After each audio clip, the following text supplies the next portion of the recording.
Hello and welcome to episode 2 of Hot Topics at HCAM TV. My name is Ken Clark. I'm the retired fire chief from Hopkinton, Mass. And I also worked a couple of other, after my retirement here in Berlin and also in Upton after my retirement, some short stints there. The scope of this broadcast is to share fire and EMS service-related experience of current and retired personnel on both a career and a call level. And I want to reach local, regional, and national subject matter that I can share with you to just share and provide and share information with the general public who might not know that stuff. And any other pertinent fire service-related issues we'll just go over. I think we're out almost a year on the planning to do episodes, so it's that's where we're going.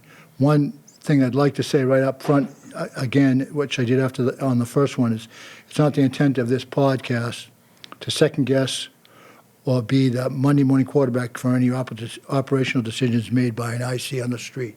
So we're not here for that on any of the podcasts and any related like that. It's we just won't go there. You got to be in the shoes of the person making the decision, and it's so easy to do that, but we won't go there with this podcast. Okay? Today, we are very blessed, and I welcome Chief Gary Doherty, Jr., Chief of the Hopkinton Fire. How long have you been Chief now, Gary? About a year, sir. Yeah. I can't even believe it's gone by that fast. Yeah. I worked for many years as his father's deputy, and when his dad came up and his family came up from New Jersey, and his dad was our first chief from outside and did a fantastic job. I worked very closely with him and got along with him very good, and he's still a good one to chat with at the end of the driveway. If I'm outside, he'll pull over and we'll chat away for a while. But I want to welcome Gary in, and I know he can give us some detail, but I know he was a veteran. Thank you for your service. You're welcome. In our earlier episode, we talked about community service. The veteran service that you did is at the top of the ladder for service. Thank you. And but I know that military, Air Force. You can go. You can when I'm done. You can give the details of it, please. And with some a stint in Afghanistan, was it? Yes. Afghanistan, and some other projects that he can tell us about.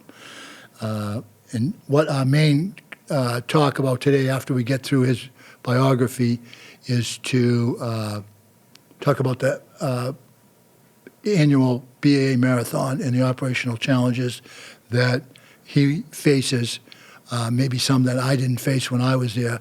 I was kind of tasked with that IAP, the Instant Action Plan, for 21 years, but things have changed, even in only the 9 years that I've been out.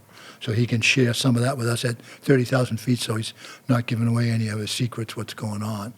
But if you could just share your biography with our listeners, would be great. Thank you, Chief. Mm-hmm. Thank you for inviting me, Chief Clark. As you know, I've worked under you for years. Yeah. Prior to coming to the Hopkinton Fire Department, I was in the military from 1998 to about 2004. During that time, multiple deployments to the Middle East, Saudi Arabia, Afghanistan, Yemen, and some other countries. After getting out of the military, I got lucky enough to get on the Hopkinton Fire Department, and like I said, in 2004, and I've been there since then. Moved up through the ranks, lieutenant, deputy chief, and now fire chief. Yep. One comment I'll have, when he was a shift lieutenant there, he was always one that I could count on if I wasn't around. And something was going on, I always knew he was headed in the right direction. Strong background, both of operational and on he worked really hard to, on his background in the college level all the way up to his master's. I know how hard that is to do that. I didn't get that far in my life, so it was thank you for doing that hard work. And he was prepared every day, But as you know, it's the job when you love it. It's not a challenge. It makes it easy. It's fun to do. Now, both of us have quite a background in the marathon, but I just like to start with you. It's has there been any of the, since the recent event in New Orleans or the event in Las Vegas, has there been any operational changes that you can, are able to share with us? I think after every major event, we always look at what happened there Yep. and what we could bring into Hopkinton to prevent any type of thing. I know with some of the new bike lanes, the road changing, I know that's more on the police side, but I know they are addressing that Yep. type of ramming stuff. Yep. And actually, we've been addressing that, I think, since the 2013 bombing. Yeah. Yeah, I know, many years ago, we were the first ones to use the fire marshals' resources of the explosive detection canines, and they were always, once they came, they were a big part of our plan every year. Right. And I can remember dealing with the sergeant, it was Jerry Galizio and Billy Qualls, and they came in and we told them what we needed them to check for us, and the only thing that we asked for them was don't do it the same way every year so someone can patent you. You know what I mean? Do it different, and it's like, and we had a robust plan, and those are the kind of guys that, those resources you could really count on to stand side by side with you if something had gone on. I was very comfortable with that resource. Now, what are some of the other outside agencies that you deal with to help with that incident action plan? On a yearly basis, we deal with multiple mutual aid towns, Yeah. just so we can have the proper number of resources. We also work with the United States Air Force, their SURF-P team, the Army CST team, hazmat team. They're like the big ones that Yeah. we work with Yeah, regularly. yeah, great resources they have. They've been on board for many years, so it's like, it's good to see they're still involved. Now, what do you think is your, well, first of all, let me start. What time does your day start on Marathon Day? My day usually starts around 5 a.m. Yeah. We usually have the personnel in by 5:30, and then we start distributing units from Yep, there. yep. But as you know, the planning for this starts months in advance. September, October. Yeah, it hasn't changed. Nope. Yeah, The amount of that's good. meetings and MEMA. Yeah, it's good, though. It's much more, when we first started it years ago, it was much more of a local effort, and now it's much more of a, Yeah. seems to be, unless something has changed, more of a regional effort. Resources are shared. I would say it's even more like national. It is National. now because it is considered a Tier 1 event. Yep, So there's a lot of federal partners that we Yep. go with now too. yep, yep. They've been good to work with, and it's like, you don't get to work with them a lot, so it's a little bit of, not uncertainty, but someone just don't get to work with a lot, is that you got to build that bond, and it takes years to do that. So that's a good thing. I know that's a positive. Now, how does the command and control function work? Again, none of your secrets, but just if we can explain to them, like, the command and control function for the whole event in Hopkins areas of operations, if you still use that. Basically, we build our whole plan off the ICS model, Yep. NIMS. You know, we use a unified command, Yep. and then we break it down for the fire department operations, and then we would break it down. That day, we kind of sector the town out, and we have pre-designated ICS roles should something big happen that chief officers from surrounding communities already know their roles. Yep. And they're in town with you that day, ready to rock and roll? Yes. Good. Yeah. Yep, that's good to hear. And is it, I know it used to be easy to get help in defining a role. Is it still that way? Like, people are really gung-ho to come in and help out in a positive way? Yes. Good, Yes. that's good. I think the trickiest thing this year is the date it falls on because it's Easter weekend. Oh, yeah. But other than that, Yeah. and plus we have the 250th in Concord this year. Oh, same no weekend. way. Yes. Oh, yeah, that was always, that was more of a, for years, that was more of a early morning event, but maybe that might change. Because of the 250th this year, it's a weekend event, so a lot of our resources are being shared with them. So, Yeah, good point, yep. Yep. Now, how did your, has your military training in experience adjusted how that you have done things with your incident action plan? I would say everything is evolving. You know, just some of the training you get in the military, it makes you think of things differently. Yep. But Yeah. I would say being in the military, it makes it easier to work with the military branches that come Yep. in. Because I Okay, kind yep. of know the ranks, know how to address the people, Yeah. I know their lingo. Yeah. I would say that's where it's a benefit of the military experience.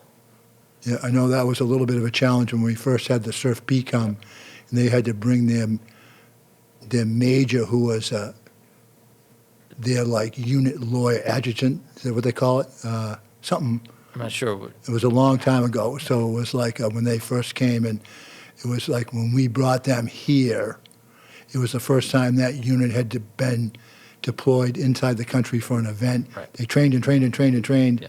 and did some military scenarios, but first time they had been to I don't want to call it a civilian setting, but Right. other than a military event, that they were predisposed to or came early rather than being, Yeah. they were proactive rather than reactive for it, is probably the best way to say Yeah. it. And I would say after the first year and as moving up through the ranks and becoming the deputy and stuff, I was really able to form a good relationship with the captain there. Yep. And they've actually come down and done training with our members Oh, that's awesome. prior to the event. Yep. I And that know. way we can kind of learn their equipment, and learn our equipment. Yep. And they came in, the Surf P had doctors, and they were set up to do trauma and in multiple casualty MCI type events, and so that was a great asset to bring in the Surf P, and it was a good find, and they became available, and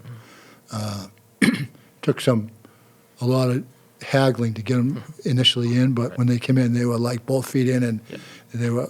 I know they were in my time there. They were fantastic for that. So it's like the other thing I think I see now from my standpoint is the UCC is stronger than it was at that time. Yes.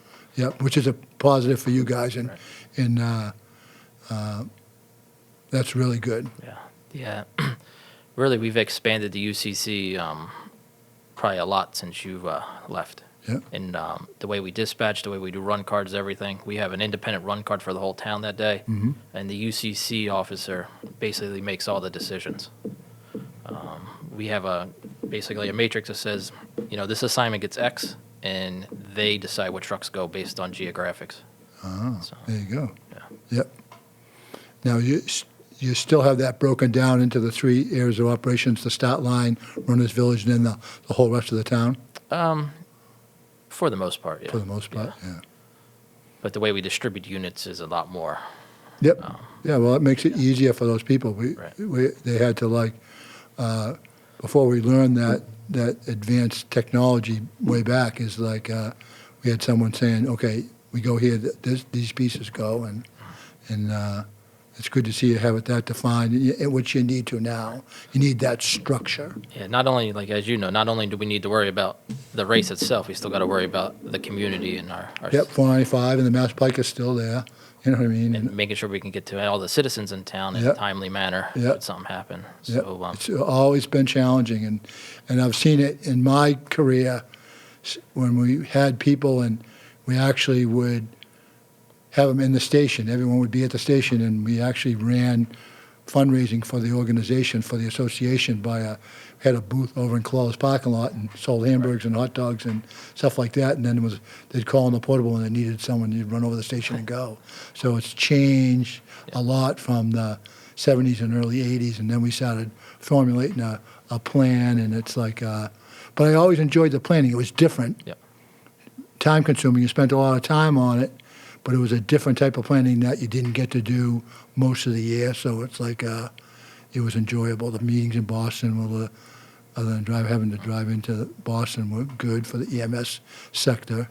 And it's like I don't know if you still have to do that. Yeah, we do all the sectors and stuff. Yep. And the big thing, like you said, the amount of resources that day. On a regular basis, we're only responsible for 7 to 10 firefighters. That day, now we have over 100 firefighters and paramedics in town Yep. for about approximately 25 units. Yeah, awesome. Yeah. That's good. You got everything covered really well. I was actually reviewing 2 days ago, the last time I got sent down, asked to go to Yeah. I think it was 19 for the down at BAA as that. Do you still have someone at the Mima Bunker for? No, are you volunteering? No, no. I like to cook hot dogs and watch the runners walk past the house now. Yeah, my house is right on the route from the runners' village to the corral, so they all go by and wave, and we have my granddaughters there now and cook and just have a fun time of it, rather than being tied into your plan. No, if you ever needed somebody in a pinch, though, I could help you, but that's like no. Now, is the regional fire district really involved too still? Yes. Or is it do you lose some resources due to the up in Concord their festivities? We're not losing much this year. Yeah. I would say regionally, we lose more of District 14 going west. Going east. Just some of our normal everyday mutual aid partners. Yeah. Because they're basically tied up themselves. Yeah, Ashland. Yeah. So we Yep. rely more on Premium Natick. District 7 and District 4. Oh, good. They've been very open to working with you and Yep. helping you with that. Yeah. Good. Now, what are some of the things that you, if you're able to share with me, some of the critical points that you need to address every year in your plan that, if, again, it might be a Yeah. tough question to answer with, No, it's I think a lot of it is has to do with geographics and making sure that we can get to anywhere in town in a timely manner. And after every year we reevaluate of like what worked, what didn't work. Like Yeah. I can give you one example. There's a lot more parking on South Street than years past, and in the past couple of years, West Main Street and South Street have been basically gridlocked.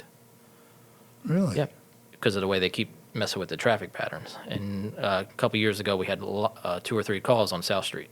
So after that year, we looked at the plan and we actually said, what can we move here or to kind of speed up responses to the west side of town? Did you have to identify resources to put down there?